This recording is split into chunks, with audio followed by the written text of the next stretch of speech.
시편 42편 11절입니다. 네. 자, 그러면 한 목소리로 읽도록 하겠습니다. 시작. 오 네오나, 어찌하여 내가 낙심하느냐? 어찌하여 내가 내 속에서 불안해하느냐? 너는 하나님께 소망을 두라. 내 얼굴에 건강이시요 내 하나님이신 그분을 내가 여전히 찬양하리로다. 아멘. 우리에겐 낙심이 있었습니까? 하나님 앞에. 하나님께 소망을 둔 자는 말씀처럼 내 얼굴에 건강이시라고 했습니다. 건강을 주십니다. 하여튼 오늘 이 말씀을 통해서 낙심했던 마음들 또는 우리의 믿음을 또 다시 한번 점검하고 또 그렇게 힘을 얻는 그런 시간이 되었으면 합니다. 기도하겠습니다. 전능하시고 거룩하신 아버지 하나님, 주의 위대하시고 또 우리에게 크신 은혜를 주시니 감사합니다.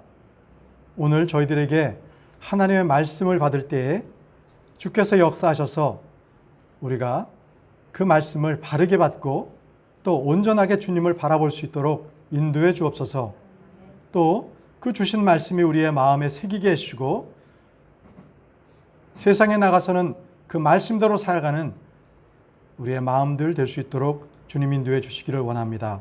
오늘 온전히 주님께서 역사해 주시고 말씀해 주시고 주께서 직접 이 자리에 임재하셔서 주의 거룩함이 또한 주의 놀라우신 은혜가 함께하는 귀한 은혜의 시간이 될 수 있도록 인도해 주옵소서.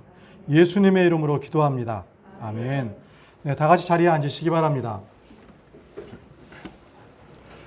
네, 오늘 말씀 제목은 내가 어찌하여 낙심하느냐, 어찌하여 내가 낙심하느냐이면 내가 어찌하여 내가 낙심하느냐.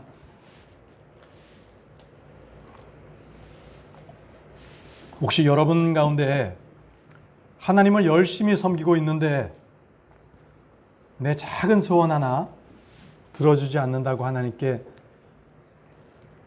삐쳐본 적은 없습니까? 예전보다는 지금 더 훨씬 믿음 생활을 잘하고 있는데 도리어 나에게 점점 더 어려운 일이 생기면 그 일로 인해서 하나님을 원망해 보신 적은 없습니까? 이제는 바른 말씀을 찾아 독립침례교회에 와서 바르게 믿음 생활하겠다고 그렇게 다짐했는데 내 형편과 처지 그리고 나의 아픔은 점점 더 어려워지고 더 심해지고 그렇진 않았습니까? 자, 그러한 분이 계시다면 오늘 이 시간에 주님께서 주시는 말씀을 통해 내 믿음을 점검해 보시기 바랍니다. 그리고 주께서 주시는 새 힘을 얻는 시간이 되시기를 바랍니다. 우리 킹제임스 성경에는 낙심하다라는 단어가 faint와 weary 그리고 cast down 이 세 단어가 있어요. 낙심하다. 그런데 이 중에서 faint와 weary라는 단어는 지치다, 쇠약하다, 힘을 잃다, 기진하다, 그리고 낙심하다 이런 등등으로 여러 문맥에 따라 다양하게 번역이 되어 있습니다. 성경에서 우리 마음이 낙심하지 말라고 한 것은 절망에 빠지지 않도록 하시기 위함입니다. 낙심은요, 영적인 힘이 떨어진 그 결과입니다. 말씀의 권능이나 성령의 권능이 점점 소멸되어 가고 있다는 그 증거이기도 합니다. 여러분, 체력이 떨어지면 몸이 약해지죠. 병이 찾아옵니다. 각종 증상들이 나타나죠. 이렇듯이 영적인 힘이 떨어지면 낙담이 찾아옵니다. 낙담. 평안 대신에 근심이나 걱정, 불안함이 나오죠. 기쁨 대신에 짜증이 오고요. 만족 대신에 불평이 옵니다. 이런 모든 것들은 영적인 힘이 떨어졌다라는 것을 보여주는 반증입니다. 몸이 피곤한 것을 평소 때는 잘 알지 못하다가도 힘든 일이 닥치면 자신의 몸이 예전과 같지 않다라는 것을 깨닫게 되죠. 마찬가지로 우리는 역경의 날에 나의 믿음이 얼마나 연약하고 나의 말과 행동이 하나님 앞에 그리고 사람들 앞에 얼마나 잘못됐던 것인지를 깨닫게 되고 드러나게 됩니다. 어떤 분들은 이것들을 견디지 못해서 교회를 바꿔보기도 하고 기분 전환을 위해서 무언가를 해보려고 노력을 합니다. 그러나 이것은 진단이 잘못된 것입니다. 환경이 문제가 아니라 내 마음에 있는 낙심, 낙담이 문제인 것입니다. 잠언 24장 10절에는 역경을 당하는 날에 내가 기진하면 내 힘이 적은 것이니라. 우리는 힘을 얻어야 합니다. 독수리가 날개치고 올라가듯이 그러한 새 힘을 우리는 얻어야 합니다. 낙담하면 힘이 없어집니다. 몸에 힘이 없어지는 것도 문제지만 혼의 힘이 없고 영의 힘이 없다면 더 큰 난감에 빠진 문제가 됩니다. 잠언 18장 14절 말씀에 사람의 영이 그의 병약함을 지탱하려니와 상처 입은 영은 누가 감당하리요? 이렇게 말씀하셨습니다. 바로 영의 문제는 혼과 육신의 균형과 평안을 모두 깨어버린다는 말씀입니다. 우리 성경에도 하나님의 사역을 신실하게 잘 감당하였고 한순간도 주님의 말씀에서 떠나지 않고 충성스럽게 그 사역을 잘 감당하다가 낙심에 빠진 사람들이 있습니다. 낙심에 빠진 사람들. 한 세 사람의 예를 들어서 그 말씀을 드리고자 합니다. 먼저 모세를 보십시오. 모세는 광야에서 행군 중에 이스라엘 백성의 끊임없는 불평을 들어야만 했습니다. 이스라엘 백성들은 광야에서 10번이나 주를 시험하였고 주의 목소리에 귀를 기울이지 않았습니다. 그들은 홍해 앞에서 파라오의 군대가 오자 두려움에 떨며 불평했고 홍해를 건너자마자 물이 없다고 불평했습니다. 다 같이 출애굽기 15장 24절 말씀을 보겠습니다. 출애굽기 15장 24절.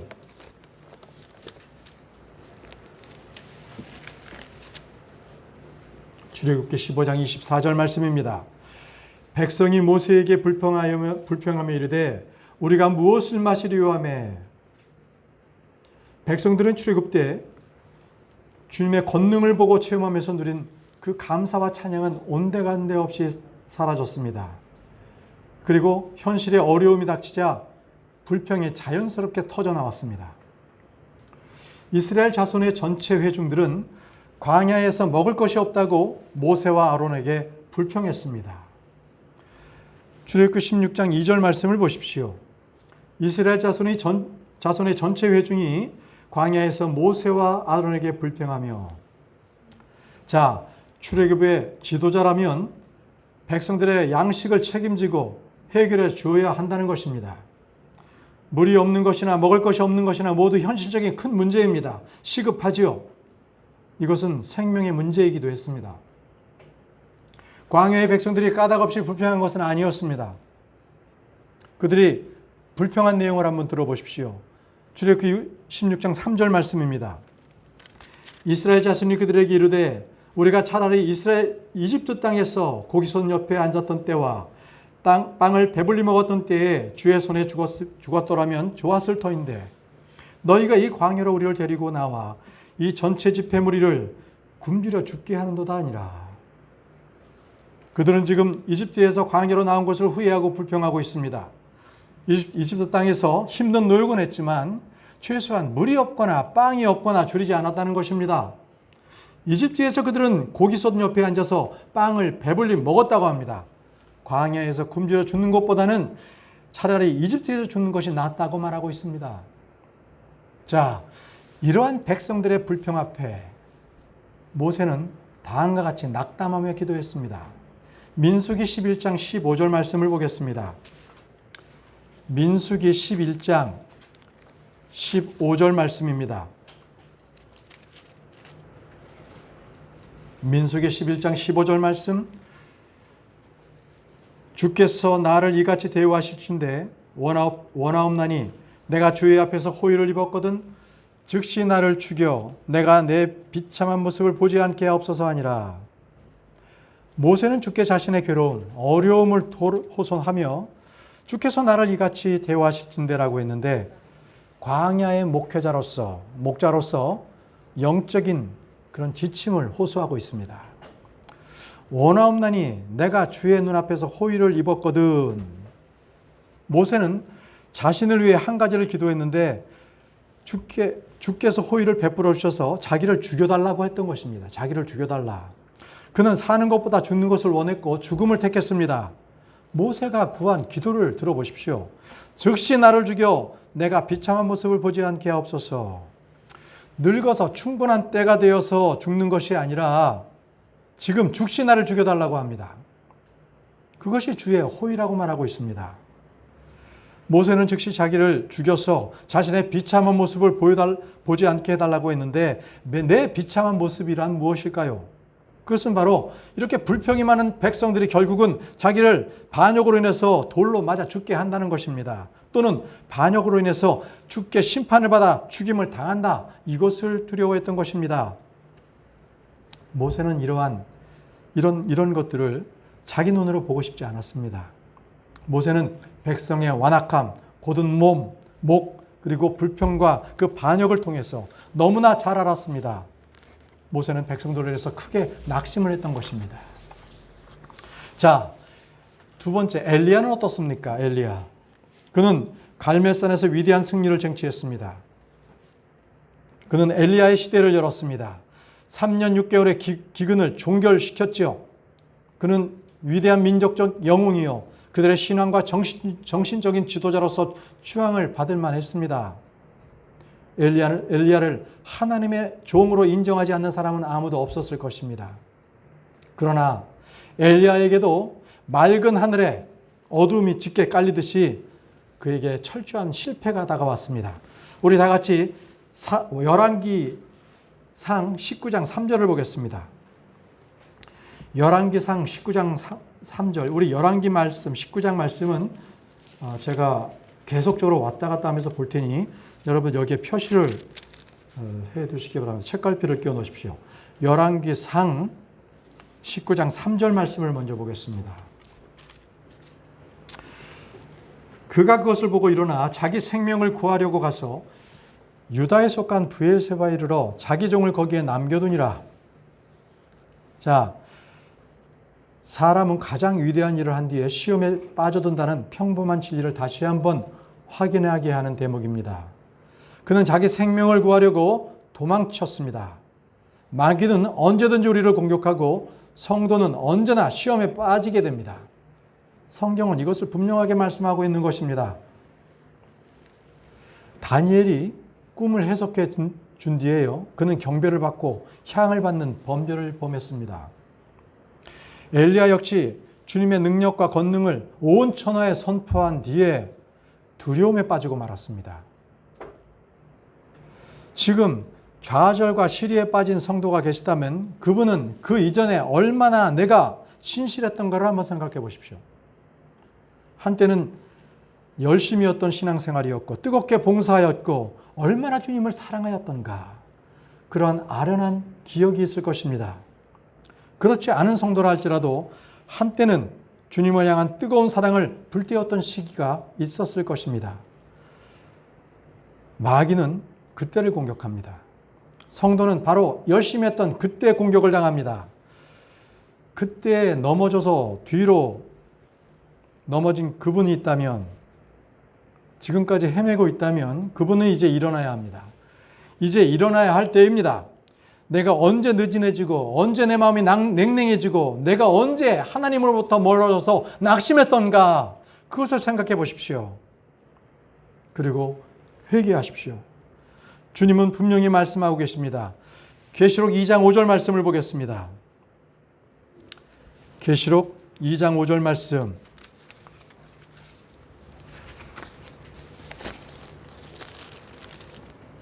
요한계시록 2장 5절 말씀.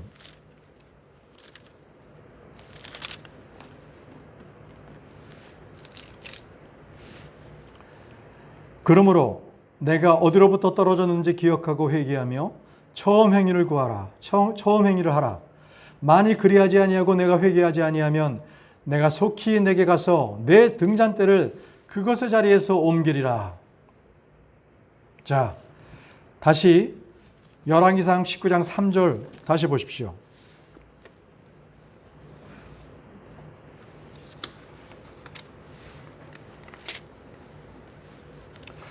그가 그것을 보고 일어나 자기 생명을 구하려고 와서 유다에 속한 브엘세바에 이르러 자기 종을 거기에 남겨두니라. 지금까지 엘리야는 항상 하나님의 말씀을 듣고 그 말씀에 따라 행했습니다. 자, 그런데요, 어찌한 일인지 지금은 하나님의 말씀에 따라 움직이지 않고 있습니다.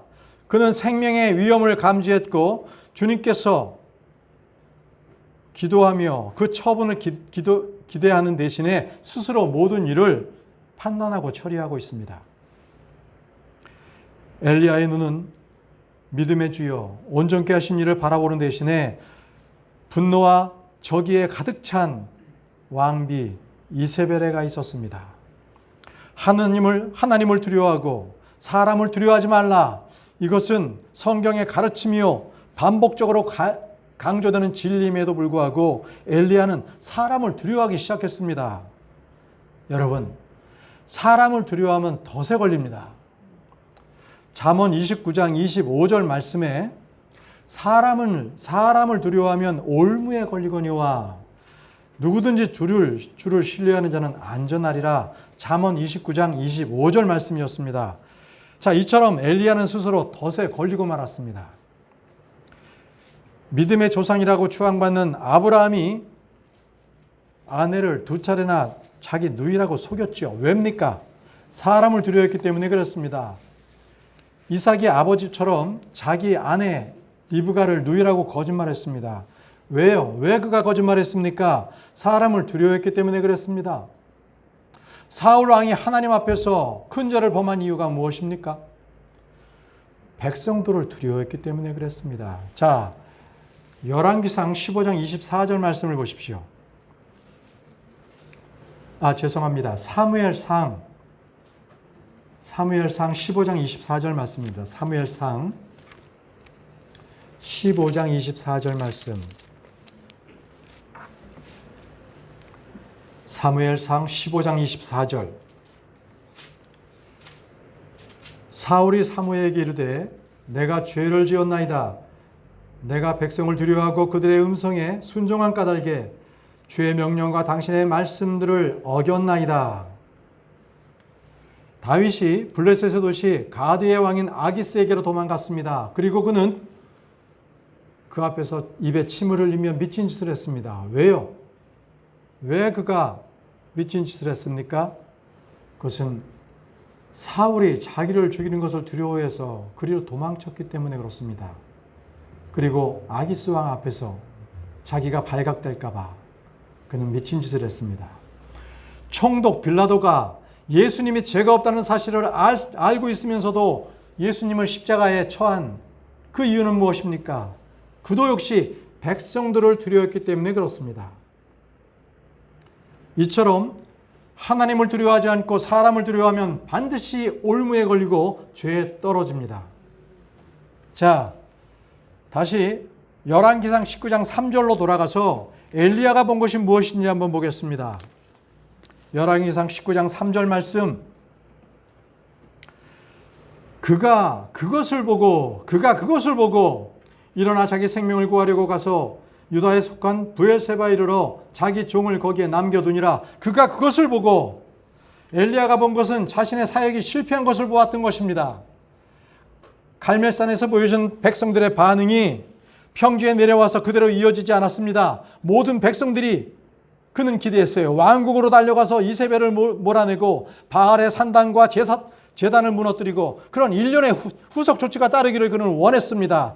그러나 전혀 그런 게 없었습니다. 그는 큰 기대를 안고 달려가서 내려왔지만 그가 본 것은 이전과 달라진 것이 하나도 없는 암담하고 냉혹한 현실뿐이었습니다. 이때 사람은 절망합니다. 힘들게 수고해서 열매를 거두려 할 때 아무것도 없었을 때 그것을 생각해 보십시오.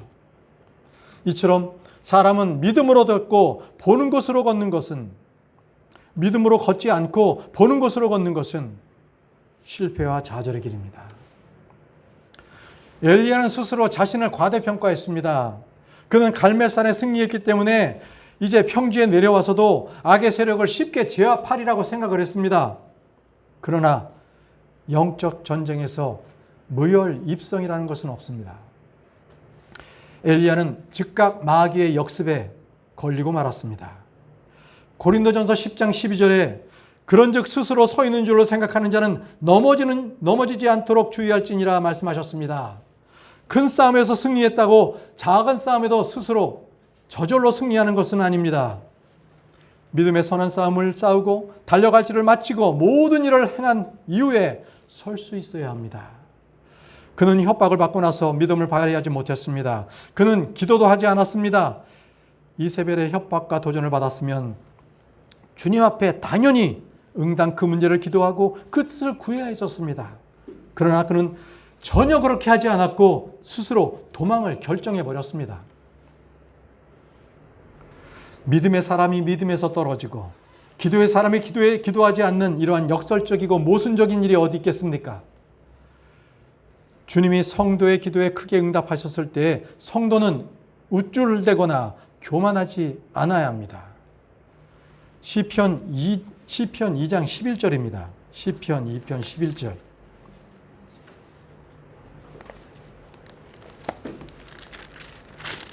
시편 2편 11절. 두려움으로 주를 섬기고 떨며 기뻐할지어다. 두려움으로 주를 섬기고 떨며 기뻐할지어다 했습니다. 우리가 기뻐하되 항상 주님을 두려워해야 합니다. 자, 이후에 엘리야의 행적을 다시 가보겠습니다. 열왕기상 19장 4절을 보십시오. 열왕기상 19장 4절. 그러나 그가 스스로 하룻길을 가서 광야로 들어가 로뎀나무에 이르러 그 밑에 앉아 스스로 죽기를 구하여 이르되 오 주여 족하오니 이제 내 생명을 취하시옵소서. 나는 내 조상들과 낫지 아니하나이다 하고 엘리야는 자신의 생명을 위해 신속하게 도망을 갖고 로뎀나무에 이르러서는 나를 죽여달라고 했습니다. 주님 나를 죽여주옵소서. 이렇게 기도했습니다. 불신과 두려움은 영혼의 평안도 없고 일관성도 없고 정신이 혼미하게 빠지는 법입니다. 이후로 열왕기상 19장 5절과 6절에 그는 하나님의 천사를 통해서 은혜의 손길을 맛보았습니다. 그는 그러나 회개하고 감사하는 대신에 냉담하게 돌아 누워버렸습니다. 이는 자신의 문제만이 크게 보인 겁니다. 모든 것의 핵심이 자기 문제인 거예요. 가장 중요한 문제가 자기 문제라는 것입니다. 이는 성도들에게 흔히 찾아오는 영적인 병입니다. 내가 낙담하면 내가 처한 문제가 내 병이 크게 보입니다. 여러분들 열왕기상 19장 10절 말씀을 보십시오. 10절 말씀 후반절에 나만 남았건을 그들이 내 생명을 찾아 제거하려 하나이다 하니 나만 남았다고 얘기하고 있습니다. 이토록 낙심하면 자기 연민에 빠집니다. 내가 당한 현실이 크고 두렵게 느껴져서 사람을 두려워하는 것입니다. 자, 다음은 요나를 보겠습니다. 요나 4장 3절 말씀입니다. 요나 4장 3절 말씀.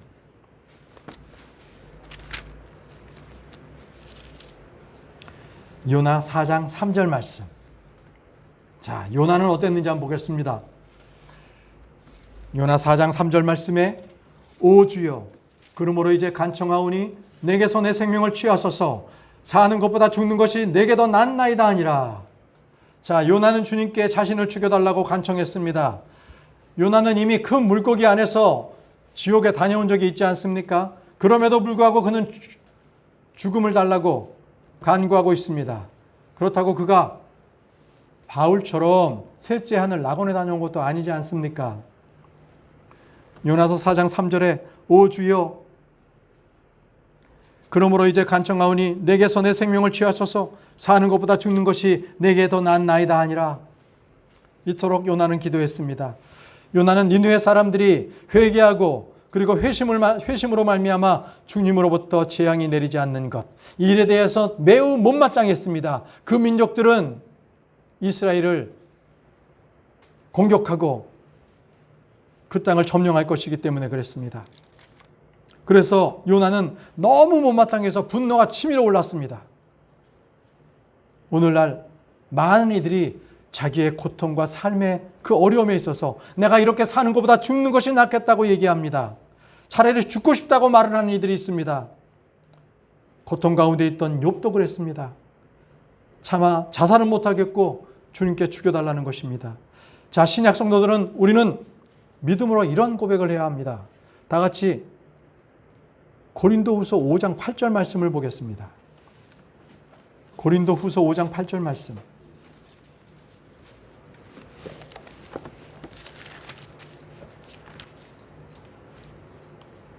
고린도후서 5장 8절 말씀. 우리 신약 성도들의 믿음의 고백입니다. 내가 말하노니 우리가 확신에 차서 원하는 바는 차라리 몸을 떠나 주와 함께 있는 그것이라. 차라리 몸을 떠나 그 주와 함께 있는 그것이라. 우리의 혼은 몸을 떠나면 주와 함께 있습니다. 이 세상을 떠나면 우리는 하늘에 있습니다. 다 같이 빌립보서 1장 21절 23절 말씀을 보겠습니다. 빌립보서 1장 21절 23절 말씀. 내게 사는 것이 그리스도시요 죽는 것이 이득이니라. 23절 말씀. 떠나서 그리스도와 함께 있기를 바라며 내가 둘 사이에 끼어 있느니라. 그것이 훨씬 더 좋으나. 바울은 몸을 떠나 주님 있는 것이 훨씬 더 낫다는 것이고요. 요나는 사는 것이 죽는 것보다 더 낫다는 것입니다. 사는 것보다는 죽는 것이 더 낫다. 바울의 신앙이 순교의 신앙이고 부활 신앙이라면 요나의 신앙은요, 도피 신앙이에요. 도피 신앙. 그는 죽는 것이 더 낫다고 했습니다. 다시 요나서 4장 4절 말씀을 한번 보겠습니다. 자, 요나서 4장 4절 말씀을 보겠습니다. 요나 4장 4절 말씀 다시 돌아가겠습니다.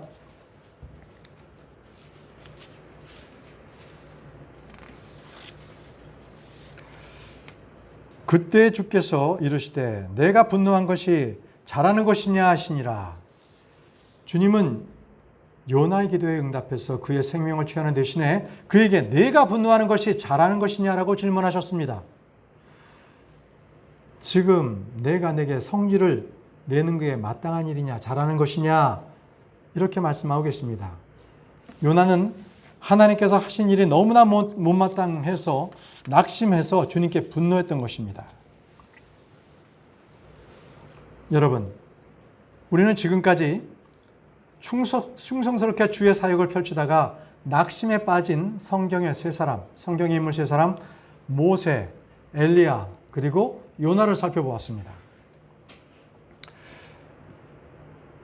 형제자매 여러분, 우리는 왜 낙심합니까? 왜 낙심에 빠집니까? 낙심에 빠지는 이유는요, 말씀이 내 안에 없기 때문에 그렇습니다. 말씀이 떠나 있을 때에 바로 낙심이 찾아옵니다.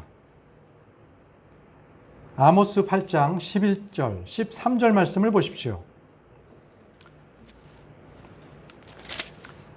아모스 8장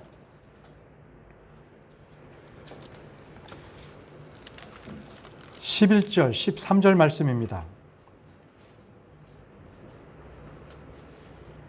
아모스 8장 11절, 13절. 주 하나님이 말하노라. 보라, 날들이 이르리니 내가 그 땅에 기근을 보내리라. 그것은 빵으로 인한 기근도 아니요 물로 인한 갈증도 아니며 오직 주의 말씀들을 듣는 것에 대한 기근이니라. 13절 말씀. 그날에 아름다운 처녀들과 청년들이 갈증으로 인하여 기진하리라. 자, 말씀이 없기 때문에 낙심합니다. 영적 양식을 먹지 못하기 때문에 기갈입니다. 이 시대의 주림과 갈증은요, 어디에서 오는 것입니까? 모두가 다 말씀에서 오는 것입니다. 말씀이 없는 데서 옵니다. 또 낙심하게 되는 이유는 하나님과 하나님의 말씀을 불신하고 낙심하고 절망하게 되는 거예요. 하나님의 말씀, 하나님을 불신할 때 우리는 낙심합니다.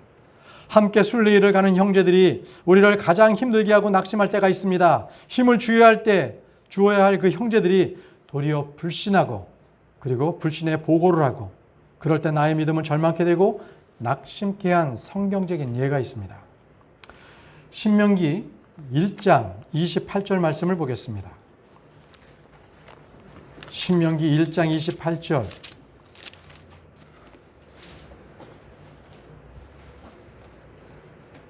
우리가 어디로 올라가랴?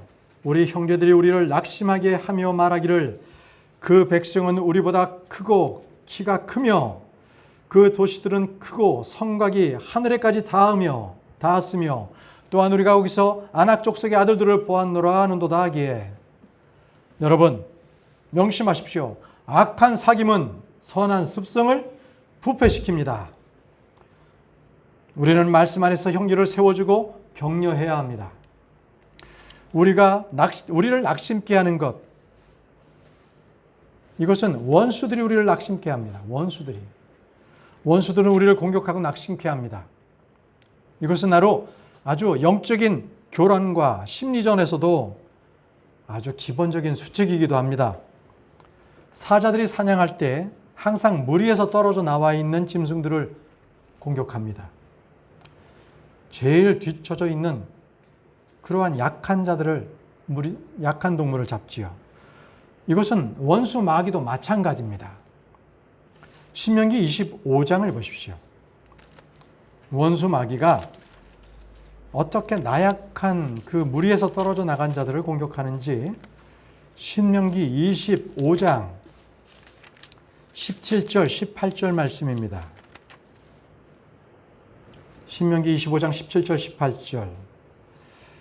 너희가 이집트에서 나올 때 아멜렉이 길에서 내게 행한 일을 기억하라. 그가 길에서 너를 만나 내가 약하고 피곤할 때에 내 뒤를 치되 곧 내 뒤에 떨어진 약한 모든 자를 쳤나니 그가 하나님을 두려워하지 아니하였느니라. 낙심하면 울부짖는 사자 마귀에게 먹힙니다.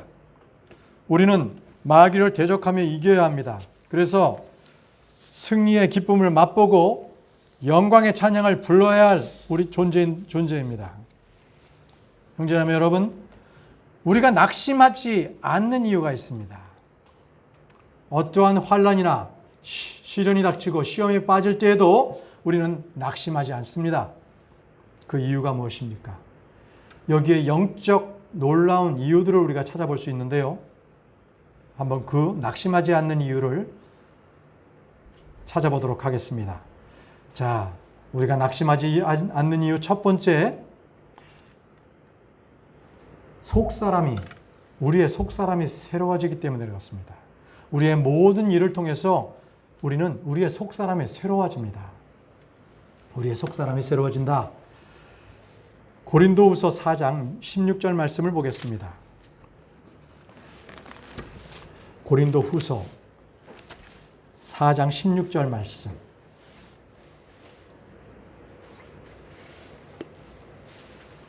우리가 어떠한 일을 당해도 낙심하지 않는 이유는 그 낙심을 통해서 내 속사람은 새로워집니다. 고린도후서 4장 16절 말씀. 이런 까닭에 우리가 낙심하지 아니하노니 우리의 겉사람은 썩어 없어져도 속사람은 날마다 새로워지는도다.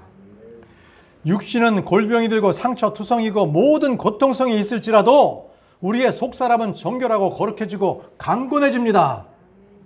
날마다 새롭게 됩니다. 우리가 내 겉의 모습들, 나를 바라보면 절망하고 철저하게 내가 낙심하게 될지라도, 그러나 속사람을 보십시오. 그러면 영광의 찬양, 말할 수 없는 기쁨이 솟아날 것입니다.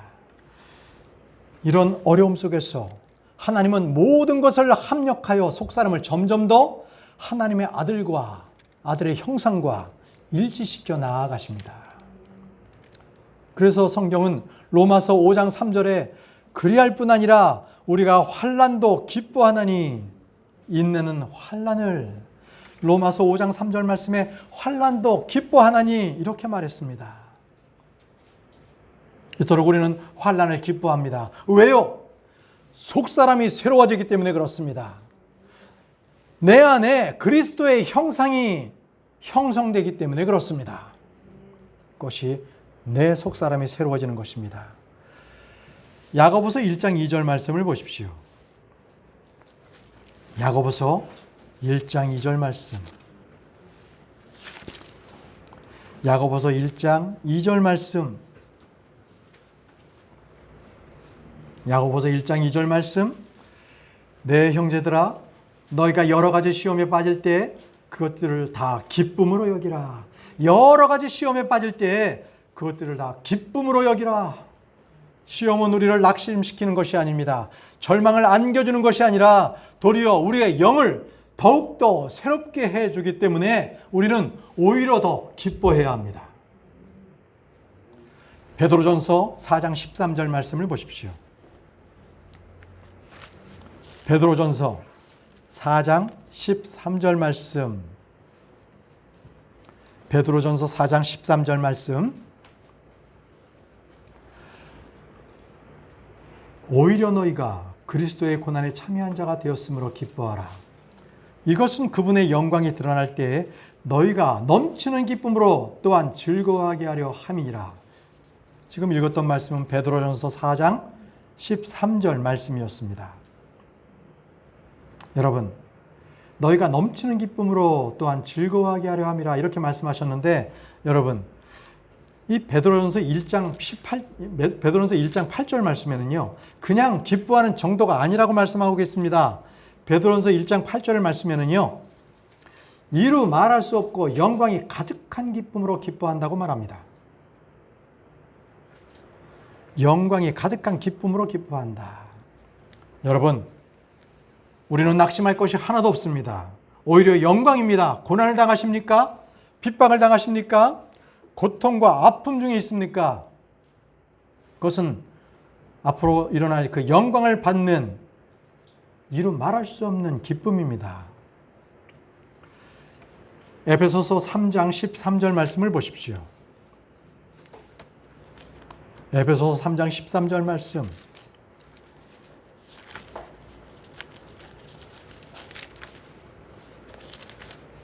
에베소서 3장 13절 말씀.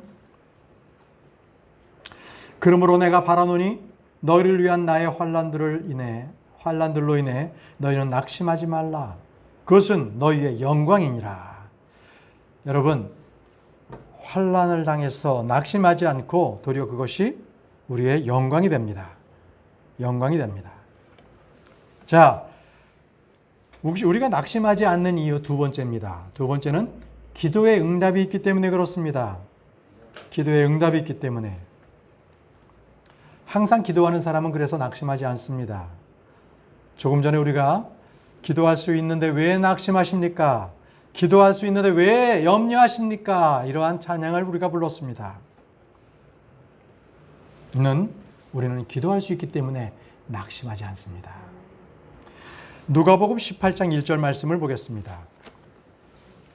누가복음 18장 1절 말씀. 누가복음 18장 1절 말씀.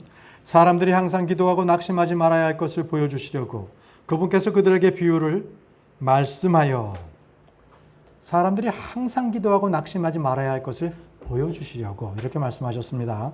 주님은 우리의 기도를 응답해 주시기 전에 구해야 할 것들을 받을 수 있는 그릇을 먼저 만들어 주시는 분이십니다.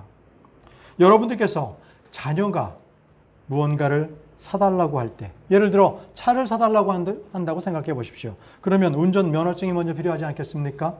그래서 자동차 학원을 보내죠. 그리고 운전 연습을 충분하게 시키죠. 도로 연수까지도요. 그리고 때가 되었을 때, 모든 필요한 자격을 다 갖추었을 때, 자녀가 올바르게 차를 유익하게 잘 다룰 수 있을 때, 그때 차를 사주게 됩니다. 하나님도 마찬가지입니다. 때로 응답이 없는 것처럼 보이는 것, 그것은 우리가 그것을 합당하게 누릴 그러한 자세가 안 되어 있기 때문에, 덜 되어 있기 때문에 하나님의 은혜를 받을 수 있는 그 은혜를 사용할 준비가 안 되어 있기 때문에 아직 그것을 주시지 않는 것입니다. 우리 주님은 결코 우리가 기도했을 때 주기 싫어서 우리에게 주지 않는 분이 아니십니다. 자, 세 번째입니다. 우리는 때가 되면 거둘 것이기 때문에 낙심하지 않습니다. 때가 되면 거둘 것이기 때문에. 열매가 없다고 더디다고 낙심하지 마십시오. 모든 것은 정한 때가 있습니다. 씨를 뿌리는 때가 있고 열매를 맺는 때가 있지 않습니까? 갈라디아서 6장 9절 말씀을 보겠습니다. 갈라디아 6장 9절 말씀.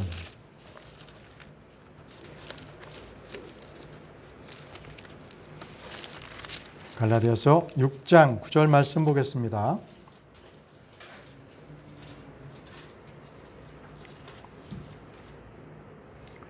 우리가 잘 행하는 가운데 지치지 말지니 우리가 기진하지 아니하면 정한 때에 거두리라. 오래 참고 기다리면 다 거둘 수 있습니다.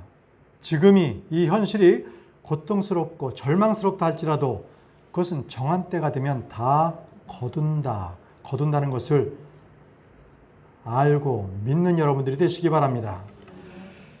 시편 126편 5절 말씀, 시편 126편 5절 말씀,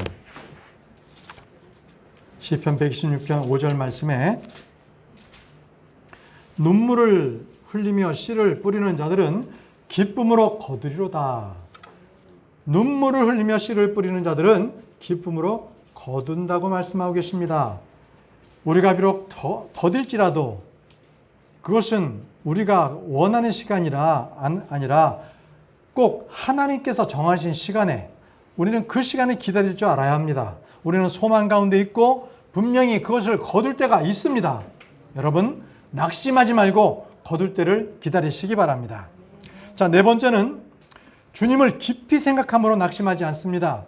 주님을 깊이 생각함으로, 예수님을 깊이 생각하면 우리의 일상사에서 겪는 모든 어려움, 그런 것들에 대해서 낙심하지 않습니다. 모욕과 수치로 낙심하십니까? 그런 분들이 계시다면 주님을 바라보십시오. 고통으로 아프고 지쳐서 낙심 중에 있습니까?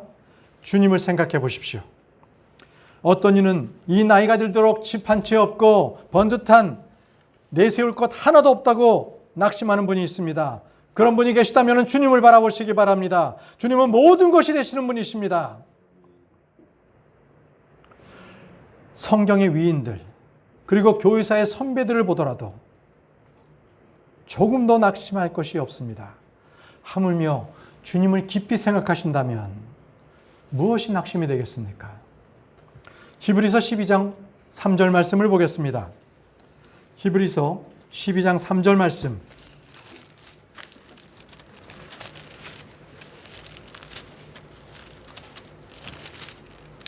히브리서 12장 3절 말씀.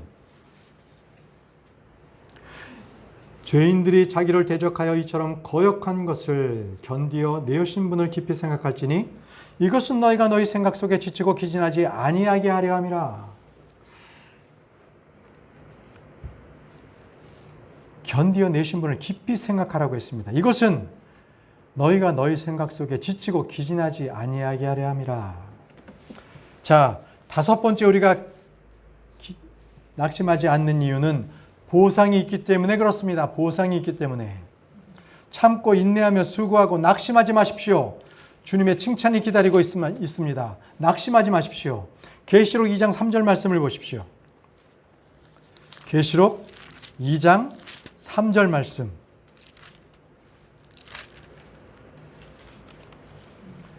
계시록 2장 3절 말씀.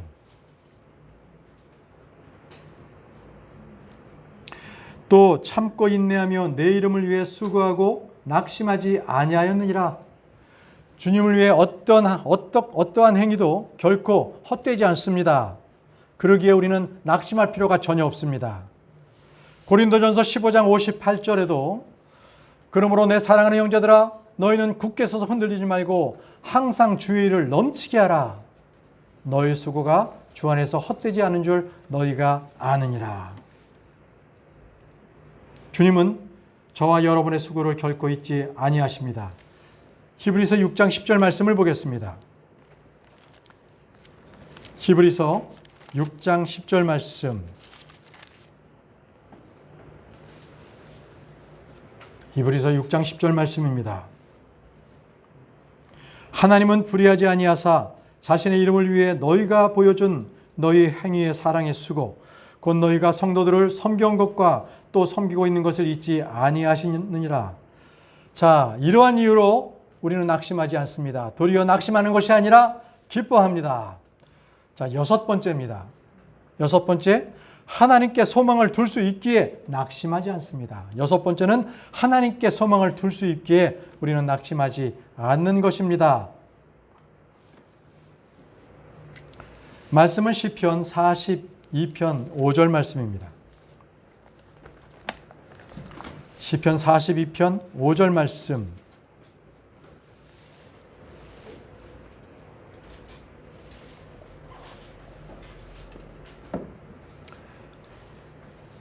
시편 42편 5절 말씀. 오 내 혼아 어찌하여 내가 낙심하느냐?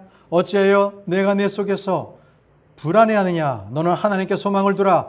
그분의 얼굴에 도우심으로 인하여 내가 여전히 그분을 찬양하리로다. 자, 11절 말씀도 보십시오. 42편 11절 말씀. 오 내 혼아 어찌하여 내가 낙심하느냐? 어찌하여 내 속에서 불안해하느냐? 너는 하나님께 소망을 두라. 내 얼굴에 건강이시오. 내 하나님이신 그분을 내가 여전히 찬양하리로다. 시편 43편 5절 말씀에도 오 내 혼아 어찌하여 내가 낙심하느냐? 어찌하여 내가 내 속에서 불안해하느냐? 하나님께 소망을 두라. 내 얼굴에 건강이시오. 내 하나님이신 그분을 내가 여전히 찬양하리로다. 믿음은 소망하는 것들의 실체입니다. 주님은 우리 안에 계신 영광의 소망이십니다. 소망은 낙심의 천적입니다. 낙심을 이기는 승리자입니다. 낙심하지 마십시오. 여러분, 다시 한번 로뎀나무에서 그 아래에서 죽기를 갈망했던 엘리야의 모습을 보십시오. 그는 항해하다 그러한 파손된 배요, 깨어진 그릇이었습니다. 그런 그릇과 같은 자를 주님께서는 조각조각 그 조각들을 다 모으시고 다시 어루만져 주시는 그 도에, 그 도공처럼 엘리야를 어루고 만져 주셨습니다. 그를 위해서 먹을 것과 마실 것을 준비해 주셨습니다. 다 같이 열왕기상 19장으로 다시 돌아가겠습니다. 열왕기상 19장 7절 말씀입니다. 열왕기상 19장 7절 말씀. 열왕기상 19장 7절 말씀. 주의 천사가 다시 두 번째 와서 그를 어루만지며 이르되 일어나 먹으라. 갈 길이 내게 너무 머니라 하므로. 주님은 한 번 더 엘리야를 먹이셨습니다. 그리고 갈 길이 있음을 알려주셨습니다. 여러분, 엘리야가 갈 곳이 어디입니까? 그것은 바로 주님이 계신 곳이었습니다. 로뎀나무 아래서 낙심하는 성도들이 갈 곳이 있다면 그 성도님은 어디로 가야 합니까? 바로 갈보리 언덕 십자가로 가야 합니다. 갈보리 십자가 그 아래서 우리는 믿음을 회복하고 오 주여 주의 은혜가 내게 충분하오니 내가 낙심치 않겠습니다. 이렇게 우리는 고백하고 주님께 기쁨의 찬양을 드려야 할 것입니다. 형제자매 여러분, 우리는 부족한 자입니다. 우리는 신실하지도 못한 자입니다. 우리는 연약하고 믿음이 적은 자들입니다. 그러나 우리가 바라보는 하나님은 어떤 분이십니까? 그분은 우리의 연약함을 친히 감당하시는 분. 우리 주님은 신실하지 못한 우리를 어루만지시며 새 힘을 돋아주시는 분. 우리 주님은 지쳐 쓰러져 있는 성도를 찾아오시고 어루만지시고 또 어루만져 주시며 친절한 긍휼과 풍성하신 은혜를 베푸시는 하나님이십니다. 시편 22편 24절 말씀을 보십시오. 시편 22편 24절 말씀. 시편 22편 24절 말씀입니다. 그분께서 고난받는 자의 고난을 멸시하거나 몹시 싫어하지 아니하셨으며 자신의 얼굴을 그에게 숨기지 아니하시고 그가 그분께 부르짖을 때에 그분께서 들으셨도다. 아멘.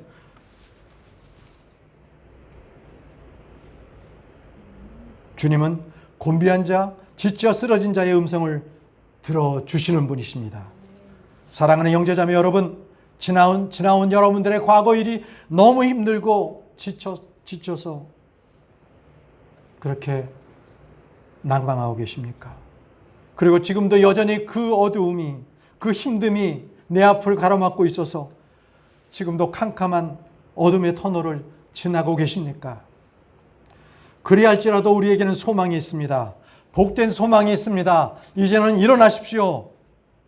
나의 연민, 자기 중심의 생각으로부터 나오는 하나님의 사람, 그 사람은 두려움에서 깨어나는 사람입니다. 이제는 주님을 바라보십시오.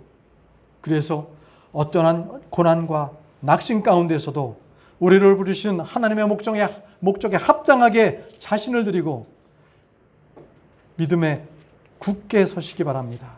믿음에 굳게 서시기 바랍니다.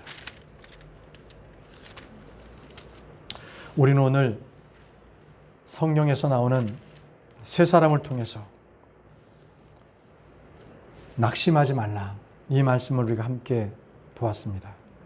그리고 우리 가운데도 여전히 낙심하여서 힘들고 지친 가운데 있는 그러한 지체들이 있음을 봅니다. 여러분, 우리는 소망이 있습니다. 우리에게는 하나님이 계십니다. 우리가 주님을 바라보고 내가 나를 바라볼 때는 지치고 힘듭니다. 그러나 나를 바라보지 마시고 주님을 바라보시고 새 소망을 얻는 우리 형제자매님들이 되시기를 바랍니다. 기도하겠습니다. 전능하신 아버지 하나님, 오늘 주님께서 내가 어찌하여 낙심하느냐, 낙심하지 말라고 말씀해 주셨습니다. 아버지 하나님, 우리가 낙심했기에 나를 바라봤고 그저 나의 이 잘못된 것만 보여 그저 이것이 힘들고 어려웠지만 이제는 나의 죄악된 모습을 바라보지 않고 모두 주님께 맡기며 주님만을 바라보고 우리가 승리의 삶, 주님 안에서 평안과 안식을 얻는 우리 모두가 될 수 있도록 인도해 주옵소서. 예수님의 이름으로 기도합니다. 아멘.